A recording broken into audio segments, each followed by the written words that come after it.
Bonsoir ou rebonsoir pour les personnes qui étaient déjà présentes lors de la conférence inaugurale de Catherine Wittol de Wenden.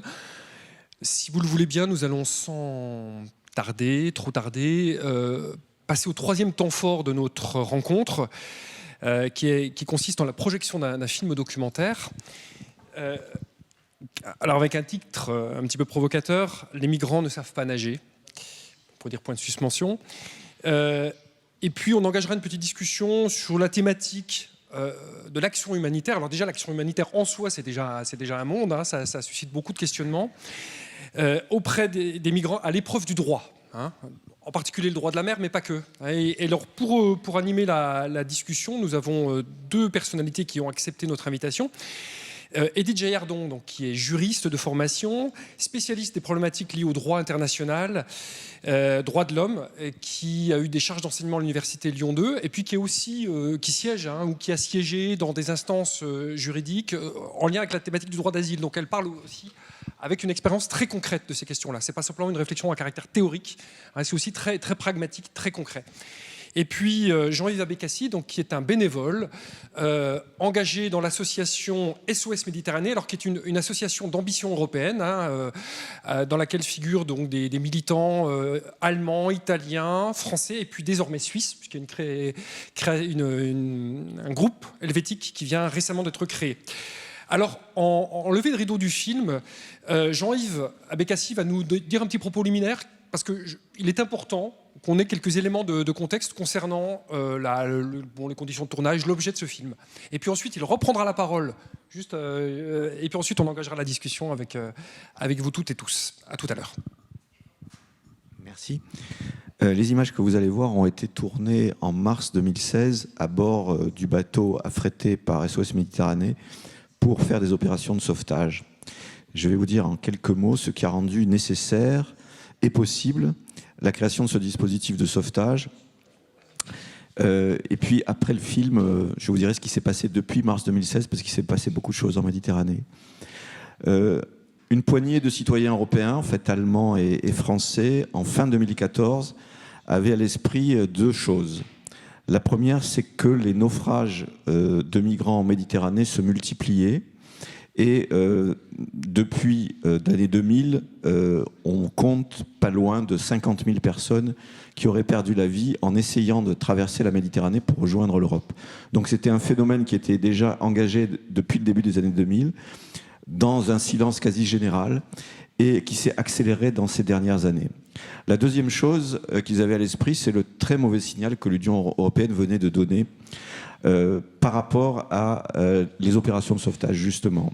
En 2013, à Lampedusa, un grand naufrage, un bateau en bois avec plus de 500 personnes à bord. 366 personnes ont été englouties dans la Méditerranée et ont perdu la vie.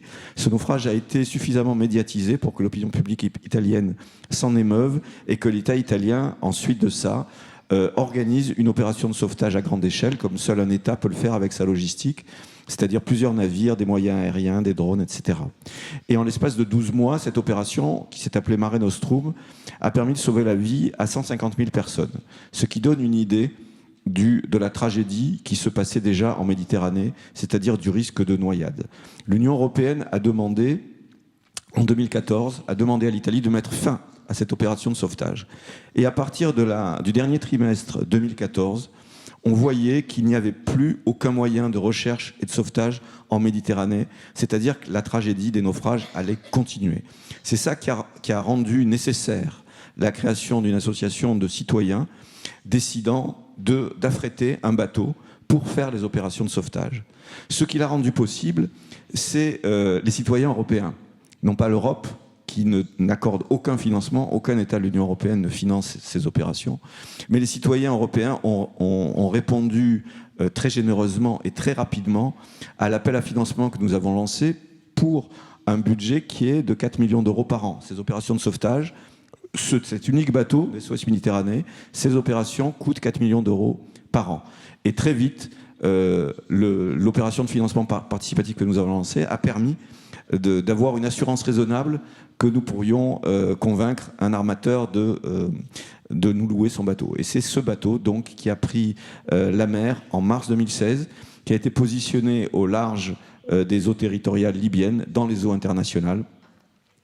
Et en faisant ces opérations, puisque la soirée est placée sous un angle d'entrée dans le problème qui est un problème de droit, je voudrais vous dire qu'en faisant ces opérations, nous faisons simplement que mettre en œuvre un principe de droit maritime qui est vieux depuis plus d'un siècle et qui est constant et qui dit, en gros, tout capitaine de navire qui a connaissance du fait qu'une embarcation est en détresse doit se dérouter et lui porter secours, sauf si cela devait mettre en danger sa propre vie ou celle de son équipage. Voilà, bon visionnage, à tout de suite.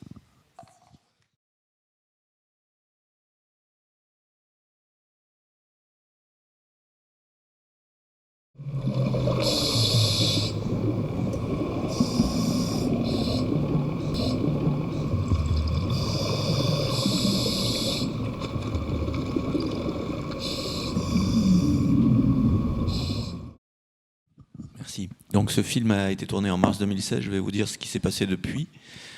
Les opérations de sauvetage du week-end dernier ont permis à nos marins sauveteurs de dépasser le chiffre des 25 000 personnes accueillies à bord de l'Aquarius et qui ont été ainsi sauvées d'une noyade certaine.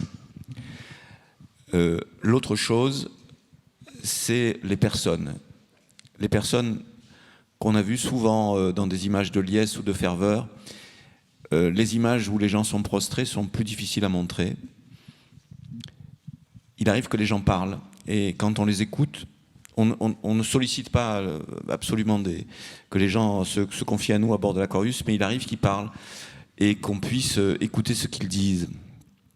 Ce court passage où vous entendez Cyril parler de ce qu'est la Libye, on l'a entendu à très grande échelle depuis, et de façon systématique. C'est-à-dire qu'on sait que les personnes qui passent par la Libye sont systématiquement kidnappées, volées, détenues contre leur gré, mis au travail forcé, réduites en esclavage, torturées contre rançon obtenues par téléphone auprès des familles, violées.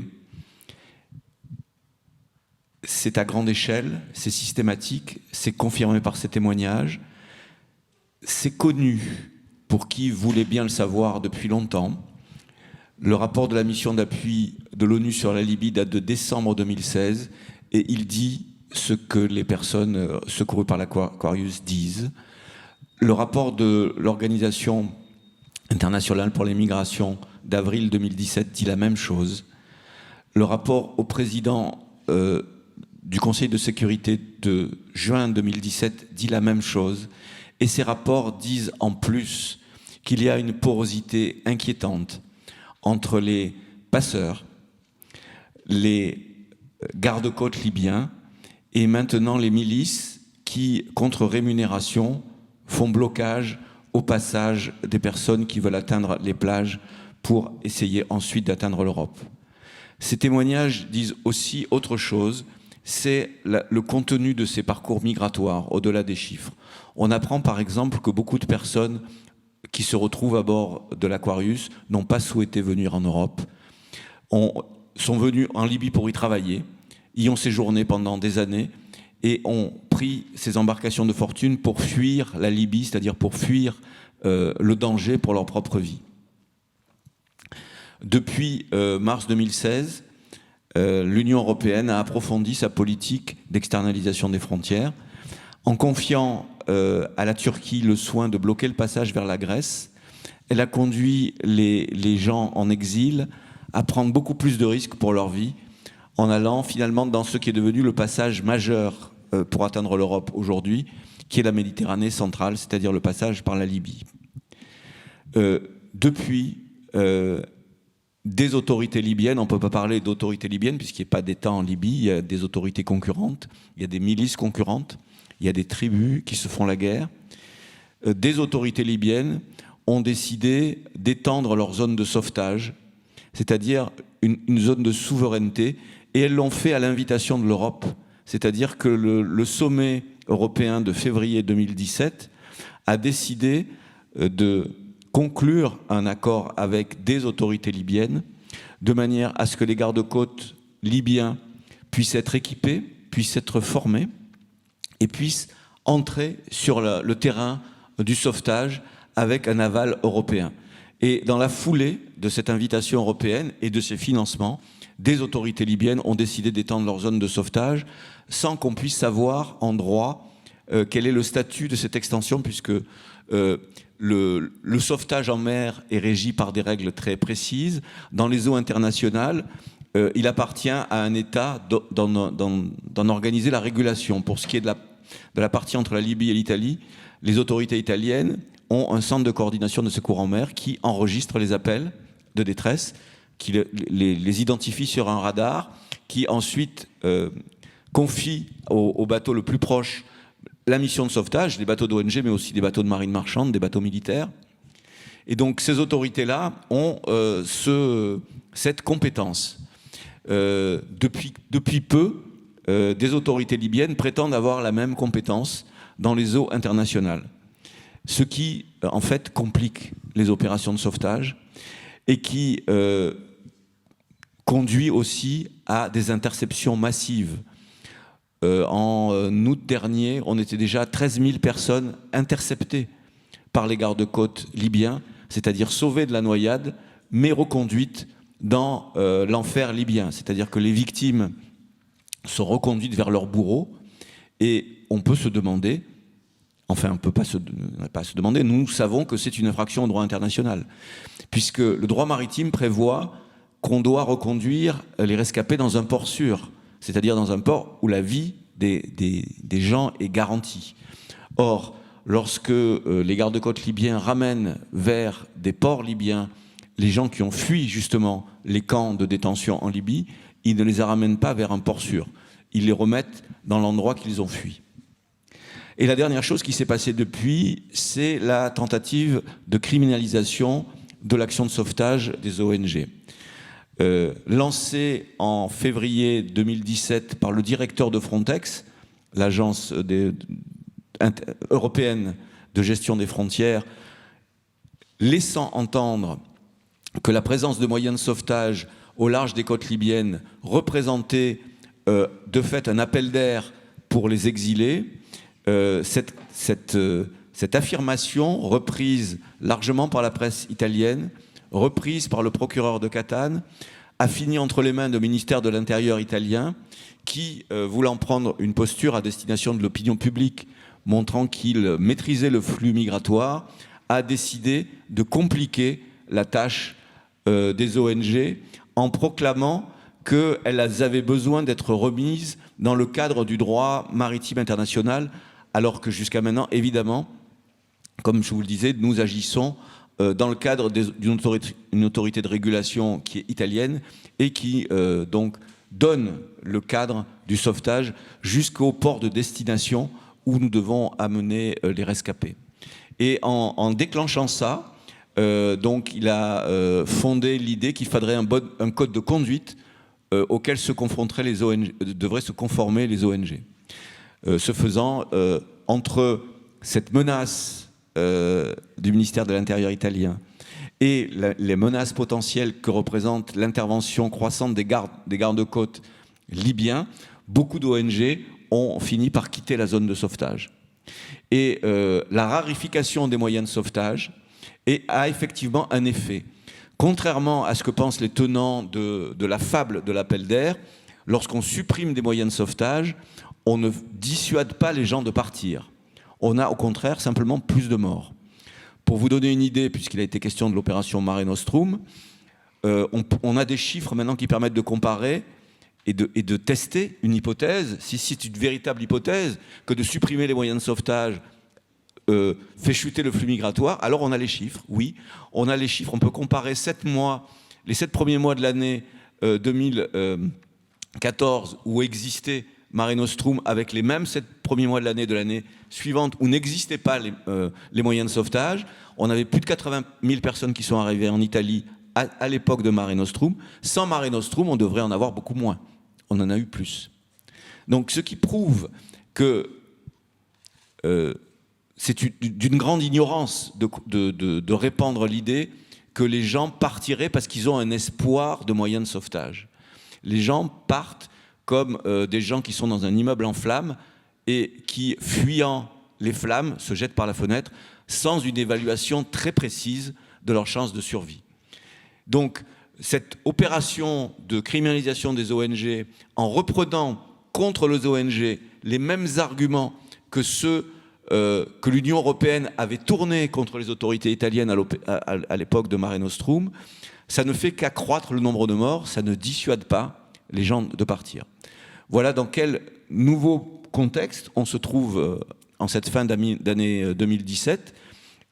Les dernières statistiques sur la part que prennent les uns et les autres au sauvetage ont quelque chose d'inquiétant, puisque il faut savoir que tout capitaine de navire étant tenu au sauvetage, il n'y a évidemment pas que les ONG qui font du sauvetage. La marine italienne fait du sauvetage, les autres marines militaires font du sauvetage, et la marine marchande fait du sauvetage. Il se trouve que la part prise par les ONG dans les sauvetages a cru terriblement cette année. Et ça n'est pas une bonne nouvelle. Merci Jean-Yves Abécassi pour ces analyses extrêmement précises, factuelles, qui permettent aussi d'avoir une lecture un petit peu plus fine du film. Sans plus tarder, nous allons entendre maintenant la réaction, alors peut-être un petit à propos du film, comment vous l'avez reçu, et puis ensuite comment il résonne peut-être avec vos grilles d'analyse de juristes. Les juristes sont des gens comme les autres, hein, quand même. Hein. Il y a quand même des grilles d'analyse. Non, mais on peut aller sur le terrain.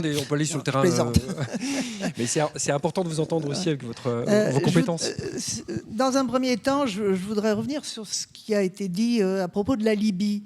Je crois qu'il faut remonter un petit peu en arrière parce que du temps de Kadhafi, la Libye, c'était un peu l'Eldorado économique de toute une partie des pays d'Afrique, et notamment de ce qu'on appelle la Corne de l'Afrique, qui allait travailler, et pas que d'ailleurs, mais enfin particulièrement, qui allait donc travailler en Libye, parce qu'il y avait du travail, il y avait de l'argent à gagner, et bon, c'était peut-être pas le paradis terrestre, mais en tout cas, les gens y restaient dans des conditions...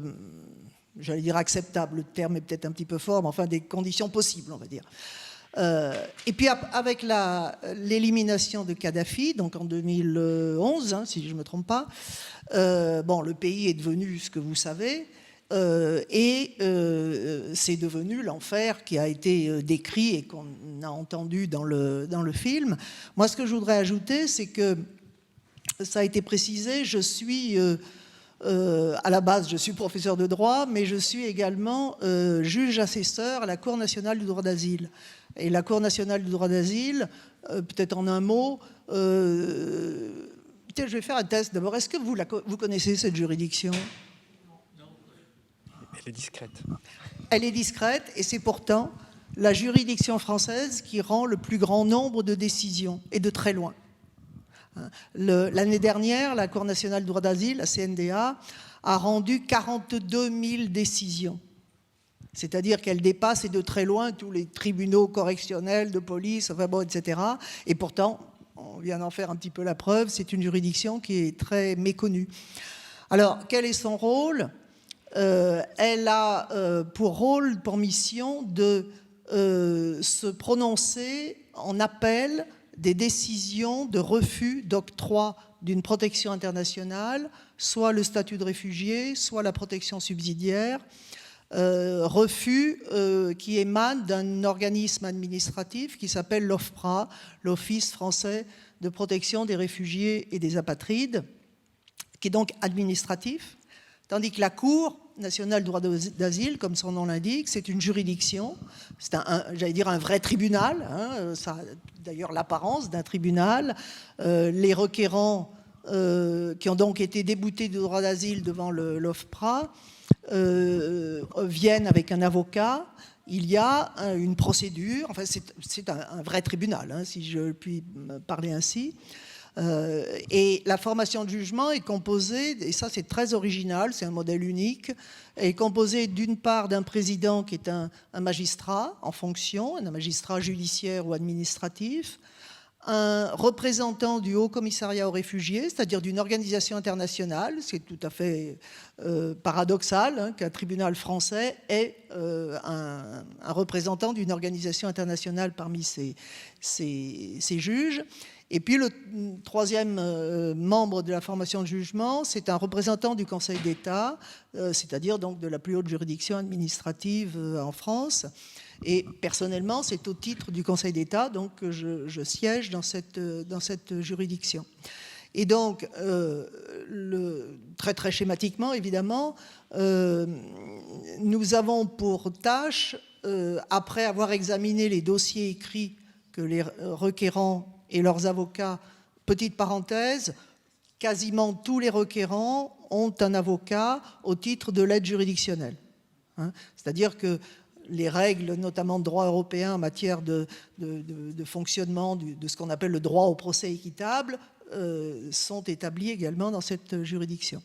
Et donc, après avoir examiné le dossier écrit remis par le requérant ou la requérante et son avocat, nous nous sommes fait en quelque sorte une petite idée du dossier, et l'objet de l'entretien devant la Cour a pour objet l'objet est de préciser des points qui nous ont paru un peu obscurs, un peu imprécis dans le récit. Voilà. Et donc, chaque requérant est entendu selon la complexité de son affaire entre une demi-heure et 1h30. C'est un temps qui est donc relativement long, mais il faut prendre en compte le fait que dans sans doute 9 cas sur 10, il y a un interprète, puisque ces personnes ne parlent pas français, sauf quelques demandeurs d'asile qui viennent d'Afrique francophone, mais autrement, évidemment, ils ne maîtrisent pas le français, donc il y a nécessité d'un interprète, ce qui double le temps, évidemment, de réponse. Alors, ce que je voulais dire à propos de la Libye est que nous voyons énormément de Soudanais, d'Érythréens, on en a vu beaucoup dans le film, de Somaliens, d'Éthiopiens, et ces gens racontent depuis longtemps ce qui se passe en Libye. Hein. C'est-à-dire qu'ils soient détenus, battus, violés, torturés, etc., ce sont des choses que l'on sait, comme ça vient d'être rappelé, hein, que l'on sait depuis longtemps. On l'a découvert avec le reportage de CNN, enfin l'opinion publique, disons, on l'a découvert avec le reportage de CNN. D'un certain point de vue, c'est une bonne chose, mais il y a eu il y a 2 ans environ, un film que vous avez peut-être vu qui s'appelle Voyage en Barbarie, qui reprenait un petit peu cette logique du périple des migrants et de l'enfer qu'ils vivaient dans certaines parties du monde, en Libye, ou pour Voyage en Barbarie, c'était dans le Sinaï. Et donc tout ça, on le sait depuis bien longtemps. Et les requérants que l'on a devant nous, ce sont des gens, on le dit un petit peu dans le film aussi, qui ont mis des années à venir.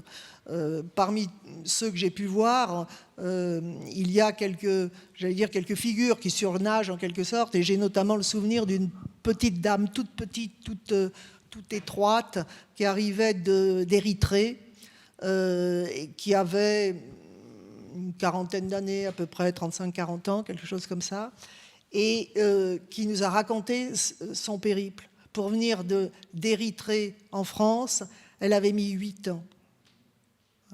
8 ans à travers, d'abord, sortir de l'Érythrée, c'est pas simple. Elle avait été soumise à un mariage forcé, violée par les soldats, enfin bref, on va passer les détails. Elle était passée au Tchad, moitié à pied, moitié en camion, etc. Et puis elle était arrivée en Libye, où là, elle avait été retenue pendant des années et des années comme esclave domestique, esclave sexuelle. Puis elle avait réussi à s'échapper, monter dans un bateau pourri, et par miracle, elle avait survécu au voyage. Et donc, c'est un exemple dont j'ai le souvenir, mais il y en a beaucoup d'autres. Donc des migrants, puisque c'est le terme convenu, qui sont en voyage, si on peut dire, pendant des années. Et au départ, en tout cas, la Libye était choisie parce que c'était un lieu où il y avait a priori du travail. Et donc, je pense que le manque d'information a fait que des milliers de personnes ont continué à la suite des premiers. Et maintenant, ce qu'on peut peut-être espérer, c'est qu'on sache, j'en suis pas sûr, dans la Corne de l'Afrique ou dans les pays subsahariens, d'Afrique subsaharienne, ce qui s'y passe en Libye, et que peut-être la migration se tarira au moins par ce biais-là. Au moins par ce biais-là. Merci. Eh bien, merci Edith pour cet éclairage. Ce que je vous propose, c'est qu'on engage une petite discussion assez spontanée. Si vous me permettez un tout petit commentaire personnel à propos du film, moi je trouve qu'il a une dimension à laquelle je n'avais pas pensé au départ, qui est aussi un film qui n'est pas simplement le film d'une tragédie, mais qui met en avant les solidarités. Et je trouve que c'est aussi un très beau film sur l'engagement. Il y a une expérience existentielle très forte à bord de ce navire. On a des jeunes gens qui sont très, très matures dans leur réflexion, dans leur rapport au monde, qui ne sont pas là par hasard. Et je trouve que c'est aussi à méditer. Hein, c'est pas simplement, on n'est pas simplement dans nos futurs, là. On est dans quelque chose qui se construit de l'ordre du passage à l'acte. Et je trouve que c'est extrêmement stimulant pour nous qui sommes assis confortablement autour d'une table. Voilà, sans plus tarder, je m'approche des personnes qui souhaitent prendre la parole.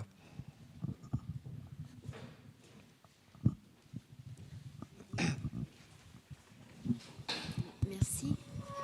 Donc moi je voudrais savoir si vous dites que c'est connu au niveau maintenant, quand les gens vous racontent leur récit au niveau de la CNDA, est-ce que vous arrivez à faire remonter ces éléments, je sais pas, au niveau du ministère, ailleurs, quoi, pour qu'effectivement ce soit entendu, parce que c'est aussi l'engagement de l'Europe qui est derrière.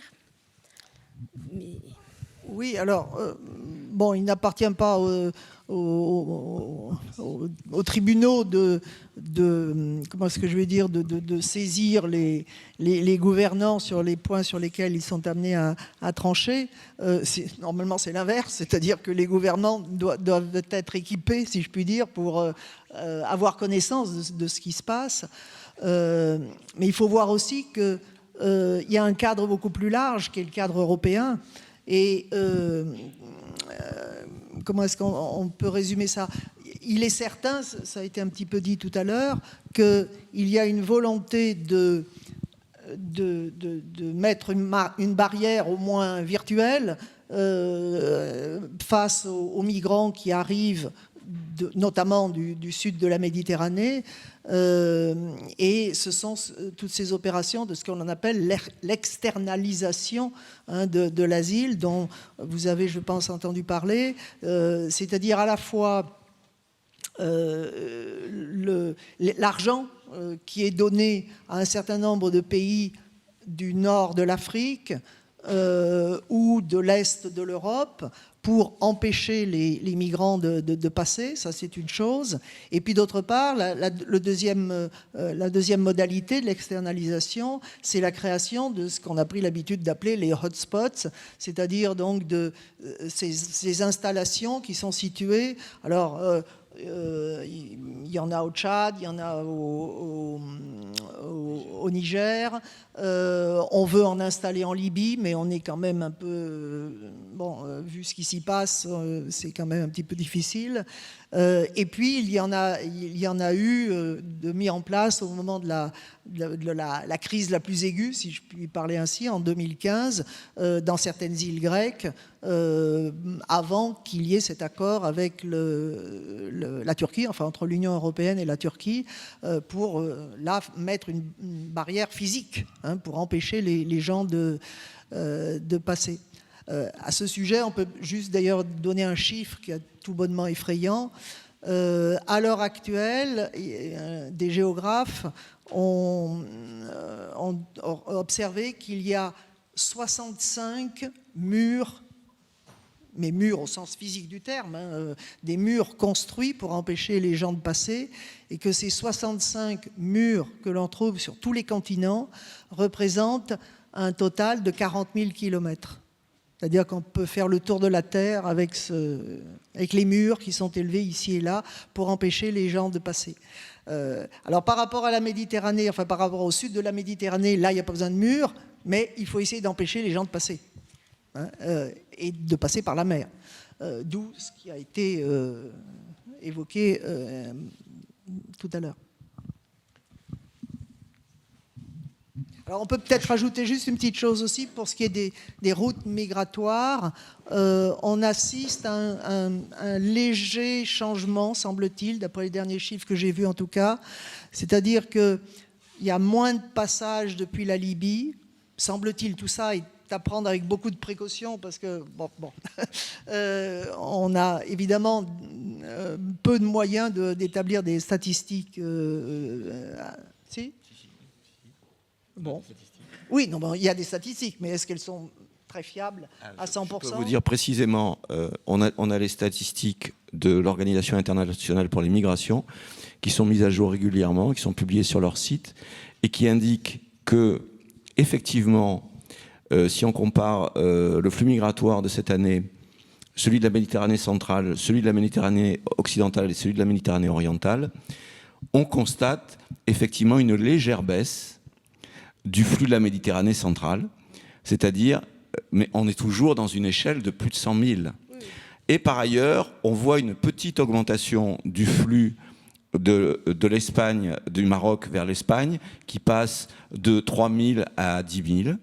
Et on a toujours, depuis depuis l'accord avec la Turquie, une chute du flux de la Turquie vers la Grèce. Mais on a même dit qu'il y avait des passages par la mer Noire. Et c'est vrai, quelques dizaines par mois.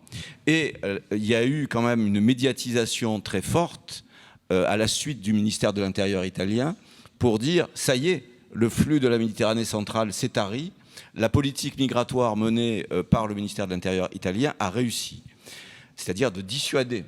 Or, en fait, on est toujours dans un flux qui est de l'ordre de 200 000 par an de la Libye vers l'Italie, c'est-à-dire qu'en 3 ans, c'est plus de 600 000 personnes qui sont arrivées en Italie, et tout à fait à la marge, on a des fluctuations d'autres flux migratoires. Mais massivement, le flux de la Méditerranée centrale demeure, n'en déplaise au ministère de l'Intérieur italien. Alors, il est vrai que pour donner les éléments complets de l'Italie, qui est quand même dans une cocotte minute, enfin, son opinion publique, c'est-à-dire que 600 000 personnes qui arrivent en l'espace de 3 ans, et en même temps, la généreuse offre de relocalisation de l'Union européenne, c'est moins de 8 000 personnes relocalisées de l'Italie vers d'autres États de l'Union européenne.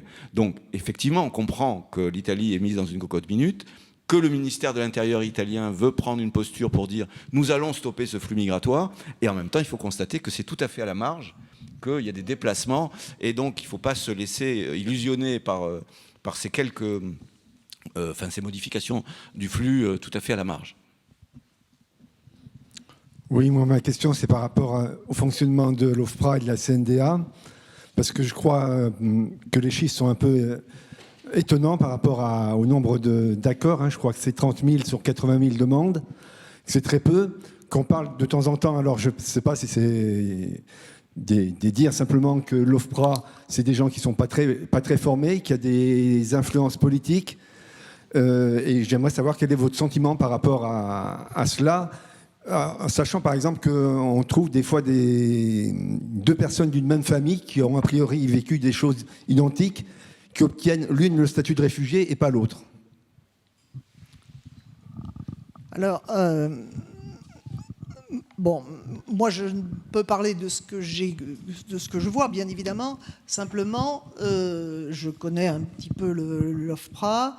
Ce qu'on peut dire, c'est que d'abord, ils sont de mieux en mieux formés. Il y a eu des renforts de personnel assez importants ces 3-4 dernières années. Et on le constate simplement à la lecture des décisions de l'OFPRA. Leurs décisions sont beaucoup mieux motivées, beaucoup plus précises. Alors évidemment, elles ne satisfont pas tout le monde, ça c'est bien évident, mais bon, il y a peut-être... alors je crois qu'il y a il y a combien, 500 et quelques personnes à l'OFPRA, donc on ne peut pas dire que les 500 et quelques personnes soient toutes top. Personne, je pense, ne peut l'affirmer. Mais moi, ce que je peux dire en tout cas, c'est que ce sont des gens de plus en plus compétents, de mieux en mieux formés et qui font un vrai bon travail dans des conditions qui ne sont pas simples. À la Cour, à la CNDA, là aussi, il y a eu des renforts en personnel, en chargé de mission, pour, notamment sous l'angle géopolitique, parce que alors, l'un des grands attraits pour moi de cette fonction de juge assesseur à la Cour nationale du droit d'asile, c'est justement ces connaissances géopolitiques qui sont indispensables, parce que en ce moment, on parle par exemple beaucoup des Rohingyas. Moi, je vous assure qu'avant que je sois à la CNDA, je n'avais jamais entendu parler des Rohingyas. Hein. On en entend parler maintenant pour des raisons que vous connaissez, mais on ne peut pas tout savoir sur tous les pays. Et donc, on a des vraies formations en la matière. Et personnellement, en tout cas, je trouve ça très, très passionnant dans le métier, c'est pas un métier, mais enfin dans cette fonction. Alors, qu'il y ait des considérations politiques, je ne sais pas. Moi, ce que je peux vous affirmer, et vous affirmer de la manière la plus solennelle, c'est qu'il n'y a aucun quota, aucun. Hein. On se prononce au cas par cas, après avoir examiné le dossier du requérant ou de la requérante, après avoir posé des questions, après avoir essayé d'obtenir des précisions sur un point ou un autre qui nous paraissait obscur, mais vraiment, de la manière la plus sincère possible, aucun quota n'est fixé à l'avance. Nous sommes là pour appliquer la loi. Et la loi, qu'est-ce que c'est ? C'est d'une part une convention internationale, la Convention de Genève de 1951, et d'autre part le code, le CESEDA, le code de l'entrée et du séjour des étrangers et du droit d'asile, voilà, j'y arrive, en France, qui est comment est-ce qu'on va dire, un condensé des textes en vigueur et qui permet d'attribuer ce que l'on appelle la protection subsidiaire, qui est une protection complémentaire du statut de réfugié défini par la Convention de Genève. Alors, ce qu'il faut savoir, c'est que la Convention de Genève, 1951, c'est important parce que c'est un moment où on peut dire que c'est la version occidentale, la vision occidentale des droits de l'homme qui l'a emporté à ce moment-là. C'est-à-dire qui consiste à dire que les droits civils et politiques sont plus importants que les droits économiques et sociaux. Et je dis ça parce que ce qui est devenu très très difficile, c'est de distinguer les migrants qui viennent pour des raisons économiques et ceux qui demandent l'asile pour des raisons politiques notamment.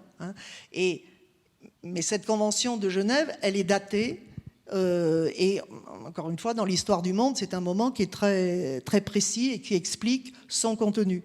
Alors, quel est son contenu ? Un réfugié, d'après la Convention de Genève, c'est quelqu'un qui craint des persécutions en raison de 5 motifs, 5 éléments. Sa nationalité, sa race, sa religion. Alors, ces races, le mot a changé un petit peu de sens en quelque sorte, et surtout, c'est la traduction du mot anglais. Parce que le mot race en anglais n'a pas la même connotation qu'en français. Ce qui explique, vous vous rappelez peut-être, il y a 2 ou 3 ans qu'on avait envisagé de l'ôter de la Constitution française, parce que ça a pris une signification que vous connaissez. Et donc, et race, ça veut dire en fait son origine ethnique, c'est ça que ça veut dire. Donc sa nationalité, sa race, sa religion, ses opinions politiques et son appartenance à un certain groupe social. Alors, sur les 4 premiers points, on voit bien de quoi il s'agit. Appartenance à un certain groupe social, c'est une catégorie qui est intéressante parce que c'est la catégorie qui a permis de faire évoluer le plus les choses ces dernières années. C'est grâce à cette appartenance à un certain groupe social que, par exemple, obtiennent une protection, le statut de réfugié, des femmes menacées d'excision, des femmes soumises à un mariage forcé, des homosexuels, enfin des gens qui sont persécutés en raison de leur orientation sexuelle. Et c'est donc dans cette dernière catégorie que, selon l'interprétation qui en est donnée par les juridictions des différents pays qui ont ratifié la Convention de Genève, on a pu faire un petit peu évoluer les choses ces dernières années. Il y a 20 ans, les femmes menacées d'excision ou victimes de mariage forcé n'étaient pas considérées comme entrant dans les catégories de personnes à protéger par la Convention de Genève. Donc, à la Cour, ce qu'on a à faire, d'abord à l'OFPRA et ensuite à la Cour, c'est de voir si ce que raconte le requérant ou la requérante peut être rattaché à l'un de ces 5 motifs de persécution. Et donc, ce qu'on essaye de savoir, c'est si, non pas ce qui est raconté est exact, on ne demande pas de preuves, parce qu'il est bien évident que quelqu'un qui est parti très très vite de son pays n'a pas pensé à aller chercher un document à la police ou à la justice ou je ne sais où, mais ce qu'on essaye de déterminer, si le récit qui nous est fait est plausible. Donc pas qu'il soit vrai, qu'il soit exact, hein, c'est qu'il est plausible. Et c'est pour ça que la discussion qu'on a avec le requérant ou la requérante permet de préciser les points qui ont été évoqués dans le récit écrit par le demandeur d'asile. Et puis pour terminer, pour compléter, la protection subsidiaire, c'est donc une protection complémentaire qui a été créée en droit européen, de temps en temps le droit européen a du bon, et introduit dans une loi de 2003 en France, et qui permet de protéger des gens qui ne pouvaient pas l'être au titre de la Convention de Genève, et notamment des gens qui qui vivent dans une zone de violence généralisée, c'est la formule qui se trouve dans la loi, ou qui sont menacés de la peine de mort, d'une exécution, etc. Donc c'est en gros, la protection subsidiaire, elle permet de protéger les gens qui sont menacés directement dans leur vie ou dans leur intégrité physique. Et c'est donc ces 2 formes de protection qui sont susceptibles d'être accordées par l'OFPRA dans un premier temps et par la CNDA dans un deuxième temps. Je vous propose qu'on prenne encore une dernière intervention et puis ensuite on enchaînera avec le dernier temps fort de notre soirée, la rencontre autour de l'écrivain et poète Patrick Chamoiseau. Si vous le souhaitez, sinon on interrompt nos échanges maintenant. Personne n'est frustré de la parole ? Non, simplement pour dire quand même que ces personnes, il faut qu'ils aient une connaissance quand même pointue de tout ce qui se passe dans tous les pays du monde. Et ça, c'est quand même, et qui évolue, c'est quand même une compétence, je pense, extrêmement difficile. Et ça, pour moi, ça explique quand même la difficulté de traiter ces dossiers et justement de dire c'est peu plausible leur discours, mais au vu d'éléments qui sont quand même un peu subjectifs. Ce qu'on peut dire, c'est que à l'OFPRA comme à la CNDA, les personnes qui sont amenées à statuer sont aidées par tout simplement des centres de documentation qui sont extrêmement pointus, extrêmement, qui font évoluer leur documentation. Et lorsqu'on a un doute, eh bien, ma foi, on cherche le renseignement qui est fourni donc par ces centres de documentation. Et puis, il faut bien dire aussi qu'on est très aidé par les ONG, il faut bien même le dire. Hein. Les ONG du monde entier qui publient rapport sur rapport, et ce qui fait qu'il y a quand même beaucoup de choses qu'on sait et que l'on peut utiliser soit pour refuser une protection, soit au contraire pour l'accorder. Et n'oublions pas que, c'est pour ça que j'ai insisté sur la Convention de Genève et le Code de l'entrée et du séjour des étrangers, c'est que c'est du droit. Et si soit l'OFPRA, soit le requérant lui-même estime que c'est une décision qui est illégale, qui a été rendue soit par l'OFPRA ou par la Cour, il a la possibilité de s'adresser au Conseil d'État en cassation. Et donc, ce que je veux dire, c'est que si nous ne respectons pas la loi, il y a quelqu'un en l'occurrence le Conseil d'État, qui la fera respecter. Donc, ça ne veut pas dire qu'on ne soit pas touché, parce qu'on entend, je vous assure que il y a des jours, et c'est vraiment pas du cinéma là, il y a des jours où on ressort le soir un peu abattu de ce qu'on a vu. On a 13 affaires à juger dans la journée, et quand on a eu 3-4 tortures, 2 excisions, des violences, des brutalités, etc. dans la journée, je vous assure qu'on ne repart pas en sautillant pour reprendre le métro. Hein.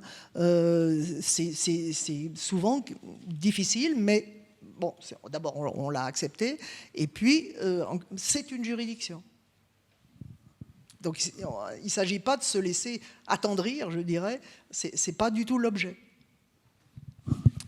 Eh bien, nous allons clore notre échange. Merci à Edith Jaillardon et puis à Jean-Yves Abécassi.